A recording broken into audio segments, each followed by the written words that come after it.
So here we are today in Arlington, Virginia, North Arlington, and this is the home of Washington Post columnist Eugene Robinson, this White House, and I'm not giving the address. And one of the interesting things about that is that Eugene Robinson is a Post columnist who is usually brought out by MSNBC and NBC to trash people whose politics they disagree with because he is black, and they will use him to say that people are racist, like the Tea Party. Now, occasionally, he actually will write a column where he says something like, of course, he wrote one back in 2010, where he'll say something like, of course, if you disagree with me or President Obama or higher taxes or bigger government, that does not in and of itself make you racist. And then he'll proceed to say that, of course, everybody is a racist. Anyway, this neighborhood is called Harrison Hills, or at least it's Harrison Hills adjacent. It's an upper middle class neighborhood where everybody is a federal bureaucrat or economist. And what's really interesting about it, of course, and here's his house again. There's a black Lexus SUV parked in front of his house. Looks like he's constructing, doing something, repaving his driveway. What's really interesting about Eugene Robinson is that like all the other liberals and progressives and Democrats you see on national TV who trash the Tea Party and call them racist, he and they only live in lily white neighborhoods. But Eugene Robinson is interesting because Chris Matthews lives in lily white Chevy Chase, and Andrea Mitchell and Jay Carney and Hillary Rosen and who's the other one I've done a tape of before?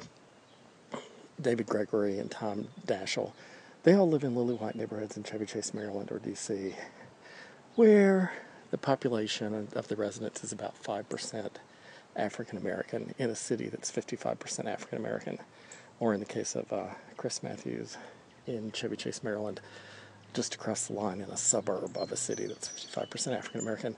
And this is Arlington, Virginia. It's also a suburb of D.C.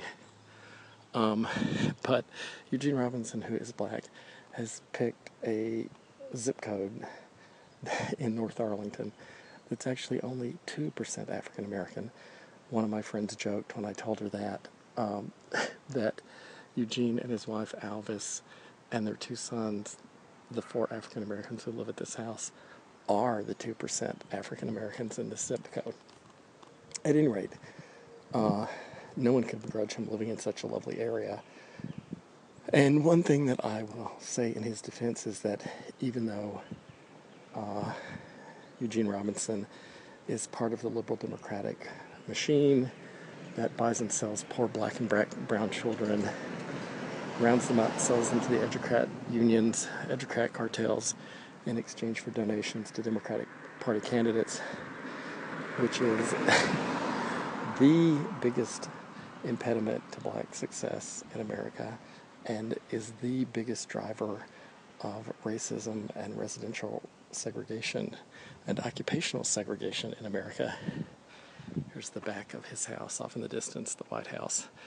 Alvis and Eugene do one thing, which is they actually do raise money for a private charity that offers some kind of scholarships to people who manage to get through the D.C. public schools. So, in other words, after they've broken and bound the kids' bones and feet, the ones who manage to hobble out of the abattoir, they then help a little. That's their understanding of how the economy works and the situation.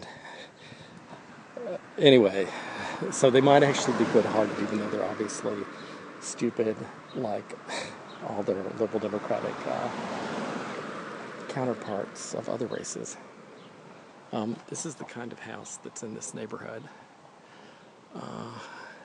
They actually bought their house in the 80s, and they paid just under $300,000 for it. It's now assessed as being worth just under $1 million.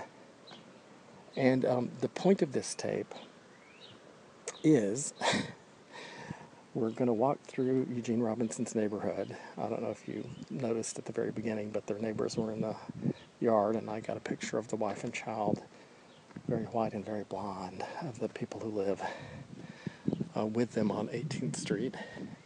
But I'm going to walk through the neighborhood for about 10 minutes pictures of the quite lovely houses here, which I personally, since I like walking and the weather's beautiful and the houses and trees and flowers are beautiful, I promise you I will actually watch this 10-minute tape again, just to see this neighborhood and the houses and the trees and the flowers. But what's going to be curious is, so far we've seen a teeny blonde tot and his blonde mother as the people next door. What's going to be curious is, will we see any people of color in Eugene Robinson's neighborhood as we continue to walk through it? Is Eugene Robinson, like Touré and Jonathan Capehart and Melissa Perry Harris and all the other black people, including people who have PhDs and some alleged discipline of race conflict studies,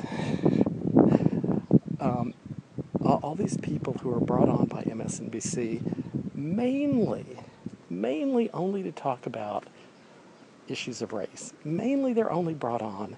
They're not sought out to discuss foreign policy vis-a-vis North Korea or monetary economics or trade policy.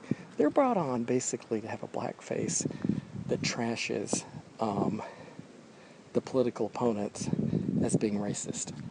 Why they put up with that, why they whore out for that, is a question that they'll have to answer. Maybe they know that they're actually good reporters and they should be able to do other things, but it's just the only competitive advantage they've got to get a racist institution like MSNBC to hire them, an institution that until very recently had no anchors of color, and still tends to only have them in out-of-the-way time slots, although they've added Al Sharpton, so they've added a clown. At any rate, the interesting thing about this tape will be, if we walk around Eugene Robinson's neighborhood for 10 whole minutes, taking pictures of the pretty houses. There's somebody in a car. I don't know if you can see them. I can. They're white. If we walk around Eugene Robinson's neighborhood for 10 minutes, filming the beautiful houses and trees and whatever else, will we see a single person of color? It's a neighborhood it's a neighborhood in a zip code that's 2% African American. There are actually slightly more Hispanic and Asian people than that. As you can see between these two houses, it's also, it's an urban suburb. That's downtown Arlington, right over there, 2 blocks away. That's getting close to the Boston Metro stop. We're not out in the country. We're not in southern Virginia. We're in northern Virginia, near a yuppie shopping center called Harrison Hills that all the federal bureaucrats' kids, lawyers and lobbyist kids go to hang out at a Starbucks and a pet store and a sushi place and a Whole Foods, I believe. A Whole Foods or a Harris Teeter one. Because it's safe. But left behind in a city that's been run by a Democratic mayor and a Democratic city council forever, D.C., we have collapsing schools and not so many advantages. None of these people ever lived there. Jesse Jackson's wife actually does. Jesse doesn't, but he left his wife behind in a neighborhood called Detroit Park. It is a historically black neighborhood. And again, there's nothing wrong with Eugene Robinson living here. It's just interesting that he lives in a neighborhood that's 98% non-black. It's over 80% white. There are a few more Asians and Hispanics here than there are black people. Although we haven't seen any of them. So there's a man over there standing in front of his house. Nope, not a person of color. Here we are in Eugene Robinson's neighborhood, searching for a person of color. And we've seen some neighbors. We've seen this guy caulking his front door. We've seen some people driving by. And we're almost at 10 minutes, and we haven't seen a person of color yet. I suppose I could make another tape walking in another direction, but